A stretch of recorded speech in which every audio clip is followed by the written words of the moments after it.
오늘의 10분 말씀 시편 62편입니다. 62편의 주제어는 오직입니다.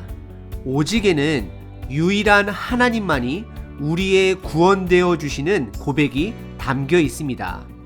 한글과 영어 성경에서는 오직 또는 무엇무엇만으로 표현된 히브리어 아크라는 단어가 4번 번역으로 사용되었지만 원어에서는 총 6번으로 62편에서는 오직 주님만이 구원됨을 강조하고 있습니다.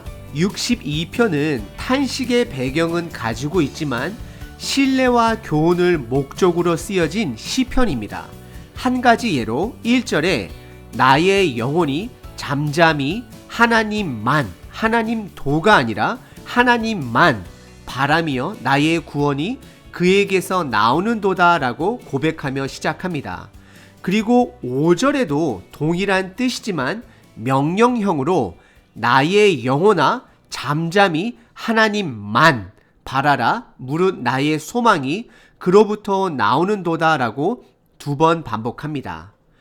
우리는 믿음의 생활을 할 때 하나님의 영역과 믿음의 사람인 영역 사이에서 가끔 혼돈을 할 때가 있습니다. 이것은 믿음의 공동체 안에 믿음을 다르게 해석하기 때문입니다. 예를 들어 하나님이 모든 것을 다 주관하신다라고 믿는다면 믿음의 사람들은 무엇을 주도적으로 해야 하나 생각할 때가 있고 사람의 열심이 때로는 하나님의 일을 망치는 것은 아닌지라고 생각할 때도 있습니다. 그리고 때로는 믿음이 있는 사람들이 아무것도 안 하고 그냥 기도만 하며 하나님의 뜻을 기다리는 모습 또한 우리 주변에서 보기도 합니다. 그리고 교회 안에서도 개혁 쪽과 하나님의 섭리를 기다리는 인내 그룹으로 나뉘는 것 또한 보게 됩니다. 이스라엘 역사 속에서도 이스라엘의 저항군 마카비 군대가 예루살렘 성전을 탈환한 이후서부터는 이스라엘에서도 믿음을 지키기 위해 여러 가지 그룹들이 생겼습니다. 그 중에서 한 그룹은 세상과 단절하여 굴 속에 들어가 구약 성경을 카피하며 수도원 생활을 했던 SNF파가 존재했었고 로마 군인들과 변절한 이스라엘 리더들을 척결하기 위해 독립운동을 벌인 열심당원들도 있었습니다. 믿음은 이렇게 여러 가지 반응으로 우리에게 보여줍니다. 오늘 본문을 통해 어느 그룹이 더 올바른 그룹이냐라는 정치적으로 살펴보기보다는 우리의 생각과 능력을 온전히 뛰어넘는 하나님을 바라봄으로 우리가 개혁적으로 살던 인내하며 살던 결국 그 크신 하나님의 뜻은 이루어지게 됨을 확실하게 믿어지시는 저와 여러분 되시길 바랍니다.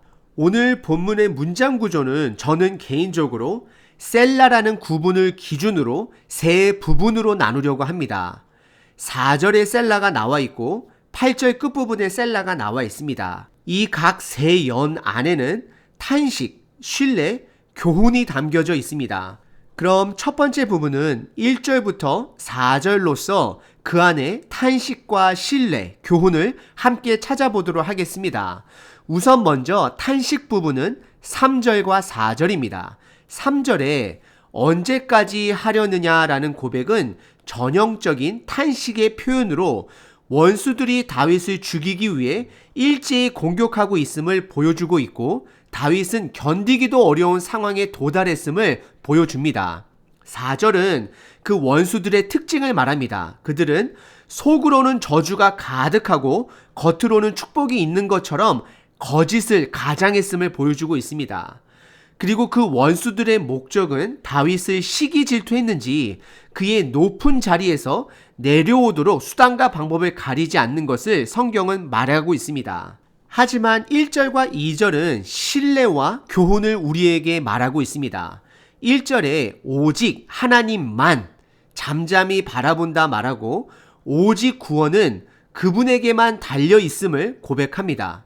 그리고 2절은 하나님을 세 가지 단어로 표현합니다. 첫 번째 반석, 두 번째 구원, 세 번째 요새라고 고백합니다. 첫 번째 부분에서 우리에게 주는 교훈은 우리가 최선을 다하고도 견디는 것이 감당이 안 될 때는 잠잠히 하나님의 일을 신뢰하고 그분만이 구원이라는 것을 믿어야 함을 가르치고 있습니다. 그리고 두 번째 부분은 5절서부터 8절입니다. 5절과 6절은 첫 번째 시연인 1절과 2절의 동일한 뜻을 담고 있는 명령형입니다. 1절에서는 잠잠히 하나님만 바라본다 라고 고백했다라면 5절에서는 잠잠히 하나님만 바라라 라고 명령합니다. 이렇게 다윗이 명령형으로 바꾼 것은 스스로의 결단을 보여주고 있는 것입니다. 다윗이 견디기 어려운 상황에 도달했을 때 아무것도 할 수 없는 상황에서 잠잠히 하나님께서 구원해 주실 것을 보기로 결단함을 말하는 것입니다. 두 번째 연애의 교훈은 우리가 살다 보면 최선을 다해 우리가 할 수 있는 것을 해야 할 상황도 있지만 아무것도 할 수 있는 일이 없을 때에 자포자기하는 것이 아니라 다윗의 결단처럼 잠잠히 하나님의 일을 지켜보는 것 또한 우리의 역할임을 강조합니다. 다윗은 8절에 이제는 본인에게 뿐만 아니라 백성들에게도 그렇게 할 것을 선포합니다. 백성들아 시시로 항상 그를 의지하고 그의 앞에 마음을 토하라. 하나님은 우리의 피난처라 선포합니다. 다윗의 결단은 개인에게서 시작하여 공동체로 이어지는 것을 보게 됩니다. 이것은 우리에게 공동체가 한 마음으로 최선을 다해 일을 하고 함께 견디기 어려운 상황에서는 오로지 함께 하나님만을 바라봐야 함을 다시 한번 강조합니다. 그리고 세 번째 연은 9절서부터 12절까지 동일하게 탄식, 신뢰, 교훈을 주고 있습니다. 9절의 시작이 슬프도다 라고 탄식을 고백합니다. 그리고 이어서 사람은 입김이며 인생도 속임수이니 저울에 달면 그들은 입김보다 가벼우니라 라고 고백합니다. 이것은 원수들을 향해 말하는 것이라기보다는 사람에게는 소망이 없음을 강조하는 것입니다. 사람은 입김이라 표현합니다. 결국 사라지는 존재라 말하며 사람은 숨에 불과한 존재라는 것을 드러냅니다. 그리고 하나님의 입김보다도 가벼운 것이 사람이라는 것을 고백합니다.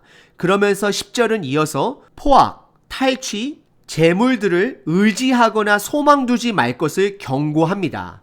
그리고 11절에 다윗이 하나님께서 말씀해 주신 부분이 있는데 본인이 그것을 분명하게 깨달은 부분은 모든 권능은 하나님께 속했다라는 것입니다. 그리고 12절은 하나님의 변함없는 사랑 때문에 모든 사람들이 행한 대로 하나님의 갚아주심이 있을 것을 말합니다. 세 번째 연은 사람에게는 희망을 둘 곳도 없고 사람들은 두려워할 것도 아니다라는 것을 강조하며 오직 권능자이신 사랑이신 하나님만이 우리의 구원자됨을 가르쳐 줍니다. 하나님께서는 우리를 사랑하셔서 예수님을 이 땅에 보내주셨습니다. 그리고 우리들의 죄를 대신하여 죽게 하셨습니다. 하나님 아버지의 권능으로 예수님을 부활시키셨습니다. 하나님의 구원, 즉 복음에는 두 가지 교훈이 있음을 말하고 있습니다. 첫 번째는 하나님은 사랑이십니다. 그리고 두 번째는 그분은 권능 그 자체이십니다. 우리를 사랑하시는데 능력이 없다면 우리를 보호하시거나 인도하실 수 없습니다. 그리고 반대로 권능은 있으신데 우리를 사랑하지 않는다면 그 권능을 우리를 위해 사용하지 않으실 것입니다. 하지만 감사한 것은 하나님은 사랑이시고 권능이십니다. 그래서 우리는 어떠한 상황에서도 최선을 다해 할 수 있음과 동시에 우리의 능력의 한계를 느끼게 되면 권능이신 하나님 아버지를 신뢰할 수 있는 것입니다. 잠잠히 그분의 구원하심을 지켜볼 수 있는 것입니다. 그래서 우리가 해야 하는 것 또한 두 가지입니다. 하나님께서 최선을 다해 우리를 사랑하신 것처럼 우리 또한 최선을 다해 사람들을 사랑해야 합니다. 우리의 능력으로 사람을 사랑하는 것이 아니라 하나님의 능력으로 이웃을 사랑하는 것입니다. 그리고 악한 자들의 공격으로 우리가 한계에 부딪혔을 때는 잠잠히 하나님께서 하시는 일을 지켜보면 됩니다. 왜냐하면 하나님의 사랑과 능력은 우리가 제한할 수 있는 것이 아니기 때문입니다. 그래서 다윗은 사울 왕을 죽이지 않았습니다. 그리고 스데반 집사님은 돌에 맞으면서까지 그들을 용서했습니다. 그리고 예수님은 순순히 십자가에서 죽어주셨습니다. 하지만 동시에 다윗은 최선을 다해 도망다니며 살아남았습니다. 그리고 스데반 집사님은 돌에 맞아 죽으면서까지 최선을 다해 복음을 선포했습니다. 그리고 예수님께서는 최선을 다해 하나님 나라를 가르치시고 제자들을 만드셨습니다. 우리의 삶에는 최선과 잠잠함이 동시에 있어야 합니다. 오늘 하루도 최선을 다해 남들을 용서하시고 사랑하시고 나의 한계에 부딪혔을 때는 잠잠히 하나님의 일을 지켜보시는 하루 되시길 바랍니다.